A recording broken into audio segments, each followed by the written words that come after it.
Hi guys, welcome back to the YouTube channel of I'm Pragraj. Hope you are doing good. So from today we'll be starting our new playlist B School Insider where I'll be sharing you the insight about the private B schools. Uh, the objective behind creating this playlist was very simple. I wanted to share the admission process, the program offered, the placement numbers, the fee, and most important was the scholarship offered by the private B schools. Now, in last 3 4 years, I've interacted many of the student, and I come across many student जहाँ पे people say कि sir I'm not applied for this particular college because the fee was very expensive या fees वो something जो मैं manage नहीं कर पाऊँ एंड क्योंकि वो प्राइवेट भी स्कूल है तो I don't think that they will be helping me with the scholarship और वहाँ पे लोन भी हो पाएगा। एंड देन जब मैं उनको रिप्लाई करता था कि यार ये देखो ये रही इनकी स्कॉलरशिप और ये रहा इनका लोन का process, then they get to know कि अच्छा सर ये भी पॉसिबल था, हमें पता ही नहीं था, we would have applied. So, for some student, it becomes very difficult after seeing the total amount number of fees कि यार ये तो मैनेज ही नहीं हो पाएगा। For them, this is going to be the value addition video. And in this video, I'll be talking very briefly on the admission process के अलावा how to get into that college and especially how to manage the fees part. ठीक है? So very quickly, let's start with the about the college. So Goa Institute of Management, also known as GIM Goa, they were founded in 1993 and has a legacy of 30 plus years. They have campus in North Goa, residential program है तो residential campus भी है 50 acres में established है. The NIRF ranking for 2025 was rank 43. Though this should not be the indicator for you.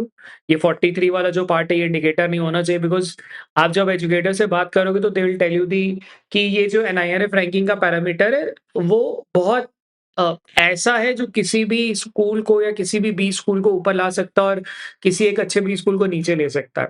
तो 43 should not be indicator for you to make a call whether I should get into GIM Goa और not. ठीक है। Uh, 5 programs are being offered by them. Their flagship program PGDM यही सबसे important program है जो कि generally we discuss. Apart from that, they offer big data analytics, they offer healthcare management, they offer BIFS, which is banking, insurance, and financial service. And fifth program is their international double degree program, which is a dual degree program जहाँ पे आपको बाहर जाके पढ़ाई करनी होती है. So this is not so popular program तो आपको इस प्रोग्राम के लिए कंसिडर भी नहीं करना चाहिए for taking admission in gym Goa. ये थोड़ा एक्सपेंसिव ज़्यादा है and I would not request और suggest you to I would request rather कि आपको ये वाला कॉलेज का ये वाला प्रोग्राम कंसिडर नहीं करना चाहिए एंड इसके अलावा आप इन चारों में से किसी भी प्रोग्राम के लिए देख सकते हो। स्पेशली अगर आपका sorted and you have made up your mind that I want to make a career in health care तो ये एक अच्छा है और बीआईएफएस तो नीश प्रोग्राम है तो ये उनके लिए बने हुए हैं someone who has made up his और हर माइंड दैट ही और she wants to get into that particular industry. ठीक है। Just to tell you the important dates 4 December is going to be the last round achiever round की deadline. पहली achiever round की deadline they have already completed and this is going to be the last achiever round की deadline. ये achiever round क्या होता है मैंने आगे वाली स्लाइड्स में कवर कर रखा है। ठीक है। Apart from that, their CAT deadline is 23rd December. मतलब if you are applying through CAT, तो deadline is 23rd December. You need to apply before this. If you are planning to apply through ZAT or GMAT, तो 2nd January is your last date. There could be a possibility जहाँ पे वो date extend करे मतलब historically वो date extend हुई है but क्योंकि वो हर साल वो डेट चेंज होती रहती तो we can not comment on this part. So if you have made up your mind कि मेरे को जिम गोवा के लिए अप्लाई करना था तो you can go ahead and apply for this program. ठीक है। So before applying you need to know certain things जिसमें से सबसे पहला बात कितना इंटेक है। सो 300 का इंटेक इन दियर फ्लैगशिप प्रोग्राम, 180 का इंटेक इन बीडीए, 60 का इंटेक इन हेल्थ केयर, 120 का इंटेक इन बीएफएस है बीआईएफएस एंड 30 का इंटेक इन दियर ये मिनिमम 50% होना जरूरी है ग्रेजुएशन में। ठीक है। Now what they do is कि they take CAT, ZAT, GMAT का score for the admission process. For CAT you need to have 90 के ऊपर का score, for ZAT you need to have 85 के ऊपर का score, for GMAT you need to have 625 के ऊपर का score. Now these cutoff is for flagship program, not for the other programs. ठीक है। अब होता क्या है कि you may get to know और यू में सी कि भाई मेरे को you may get to know about a student जिसको 88 87 पे भी कॉल आ गई है और उसको फ्लैगशिप की नहीं आई होगी, उसको इन सब चीजों की आएगी। तो उसके लिए what they do is they also send profile based call on the basis of their work ex या कुछ अच्छा है जो अचीवर राउंड में वो बेसिकली वो देख रहे होते हैं, ठीक है? And let's say you are a national sports player or a state level sports player. Yeah, you have a work ex of let's say 2 year, or uh, you have a good extracurricular activity. तो उन बच्चों के लिए what they do is they offer profile based call even if their percentile is low. मतलब 87, 86, 85 तक के percentile को call आ जाती है फ्रॉम जेएम गोवा। तो ये वो बच्चे हैं जिनका आप देखते होगे या you will get to know about कि अच्छा someone I know at 83 got call from GIM Goa. तो वो फ्लैगशिप प्रोग्राम के लिए नहीं है, वो इन प्रोग्राम्स के लिए उसको कॉल मिल रही होती है, ठीक है? For international double degree program, dual degree program के लिए आपको अप्लाई करना पड़ेगा through these two things. This is TOEFL, IBT, IELTS, CPE, CAE, BAC. ये क्या, ये लैंग्वेज टेस्ट है जो कि अलग अलग ऑर्गेनाइजेशन करा रहे होते हैं, ठीक है? इसके अलावा आपको एक GEE टेस्ट लिखना पड़ेगा which is a general aptitude test conducted by GIM Goa. And in दोनों के स्कोर को क्लब करके they will take a call whether they will give you admission और नॉट, ठीक है? सो क्योंकि इसके बारे में बहुत ज्यादा अपने को इन्फॉर्मेशन नहीं है, most of you won't be applying for this program, तो मैंने इसको आगे कंसिडर नहीं करा अपनी डिस्कशन में, ठीक? नाउ लेट्स डिस्कस अबाउट कि कैसे उन कॉलेज में पहुंचे, what is the distribution of the admission process में, कि क्या क्या वेटेज है। सो रिटन टेस्ट में देखिए 40% वेटेज, ठीक है? Academic score 15% weightage, work ex का 10% का, पर्सनल इंटरव्यू का 30% का, जेंडर डाइवर्सिटी का 5% का, ठीक है? अब अगर आप कहते हो कि सर मेरे पास ये पार्ट नहीं है, तो मेरे पास वो रिटन टेस्ट और ये पर्सनल इंटरव्यू मिला के 70% हो जाता है। एंड अगर आप एक ऐसे बच्चे हो जिसका 70 के ऊपर भी है, तो still you have a very good chance to convert that flagship program, ठीक है? अब ऐसा नहीं हो सकता कि मेरा कैट में 91 भी है, मेरा कैट स्कोर भी 60-60 है, मेरे पास वर्क एक्स भी नहीं और मेरा इंटरव्यू भी बड़ा फ्लैट चला गया एंड आई एम एक्सपेक्टिंग कि वो कॉल कन्वर्ट कर दे। देखो 4 पैरामीटर्स हैं या 5 पैरामीटर्स हैं, तो आपका out of 5 parameters if you are able to out perform in 3 जिनका वेटेज भी ज्यादा हो, तो आपका काम बन सकता है। मतलब लेट्स से मेरा कैट के अंदर नहीं आ पाया बट जैट में मैं 93 जैसा स्कोर ले आऊं, मैं इंटरव्यू को बहुत तोड़ू कर लूं, बहुत अच्छा कर लूं and my acad is let's say 70s और 80s का कॉम्बिनेशन, तो मेरा काम बहुत अच्छा हो जाएगा। मेरा जो फाइनल कंपोजिट स्कोर दिखेगा वो इतना अच्छा दिख जाएगा कि I will be able to convert the call, ठीक है? So you need to understand written test और पर्सनल इंटरव्यू, ये दो एलिमेंट है जो कि आपका कोर डिसाइड करेगा एंड ऑब्वियसली कैट स्कोर का वेटेज तो ये है, क्योंकि ये वाले जो फैक्टर्स है ना, ये जो फैक्टर है ये समझना, ये वाला फैक्टर या ये जो फैक्टर है तुम्हारा और ये जो फैक्टर, ये 3 फैक्टर है जो कि तुम्हारे कंट्रोलेबल नहीं है। रिटन टेस्ट कंट्रोल किया जा सकता है, I am not talking about CAT का स्कोर, बट जैट तो अभी भी बाकी है ना। पर्सनल इंटरव्यू कंट्रोल किया जा सकता है, तो आपको ये दोनों चीजों पे काम करना चाहिए। अगर ध्यान दो तो ये दोनों फैक्टर्स ही सबसे बड़ा वेटेज कर, ठीक है? And similar admission process they follow for other programs also, मतलब बाकी सब में भी देखोगे तो उनका जो डिस्ट्रीब्यूशन एडमिशन प्रोसेस में वो सिमिलर है, ठीक है? अचीवर राउंड और रेगुलर राउंड ये 2 अलग-अलग राउंड कराते हैं। अचीवर राउंड की डेडलाइन जैसे 4th को बंद होने वाली। So what is achiever round? They give you profile based call, ठीक है?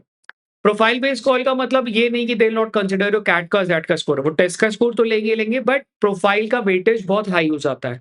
मतलब let's say you are someone who has a work ex, तो आपको कॉल पहले ही बन जाएगी बिफोर योर कैट का स्कोर एंड कैट के स्कोर के बेसिस पे they will club your overall score and give you final call, ठीक है? या you are someone who is a national player या state level player या you have outperform in any extra activities, तो आपके पास एक additional benefit है to get call in achievers round। and if you are someone जिनकी कुछ as such profile में कुछ भी नहीं है, नो वर्क एक्स है ना, कुछ स्पोर्ट्स में भी नहीं है, कुछ एक्स्ट्रा एक्टिविटीज में भी नहीं है, बट स्टिल अगर आपका जैट के अंदर या कैट के अंदर 95 जैसा परसेंटाइल आ रहा है तो आपको रेगुलर राउंड में कॉल आएगी, ठीक है? So this was the distribution of कि भाई एडमिशन कैसे होता है। Now very briefly let's talk about the average.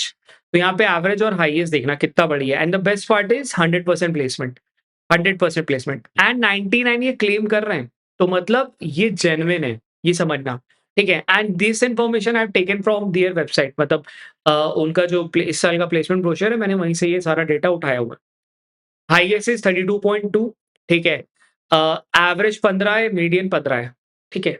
अब क्यों ये इंपॉर्टेंट है समझना, देखो लेट्स से आप एक ऐसे बच्चे हो सकते हो जिसका कैट बहुत ज्यादा खराब हो गया है, ठीक है? आपको दिख रहा है कि मैं अब 1 साल ड्रॉप लेता हूँ, मैं अगले साल किसी आईएम में जाऊंगा या किसी न्यू आईएम या ओल्ड आईएम चलेगा, but I will not go for that. तो मेरी एडवाइस क्या है इस पॉइंट पे, ज़ैट लिखो, ज़ैट के through get into GIM Goa and get to this particular flagship program and have the opportunity to get test placement. आपके पास देखो ना, बैच साइज कितना कम है, 300 का है। अब 300 के बैच साइज में बहुत हाई प्रोबेबिलिटी होती है कि आपकी जो प्लेसमेंट है वो 18-20 के आसपास पहुंच जाए। ठीक है, सो ये दो चीजें हैं जो कि आपका एक्चुअल में पूरा रोल प्ले करती हैं फॉर गेटिंग यू प्लेस्ड, मतलब batch size, curriculum, legacy and previous numbers. आपका बैच साइज 300 का है, कॉलेज 30 साल पुराना है, आपका एवरेज और हाईएस्ट पीछे 5 साल का देखो तो आपको दिखाई देगा कि यार एवरेजेस ऑलमोस्ट 15-16 के बैंडविड्थ में चल रहा है। ठीक है, तो आपके पास बहुत हाई पॉसिबिलिटी कि आप 18-20 तक का पैकेज वहां से उठा सकते हो। And not only for this, बाकी का भी देख सकते हो।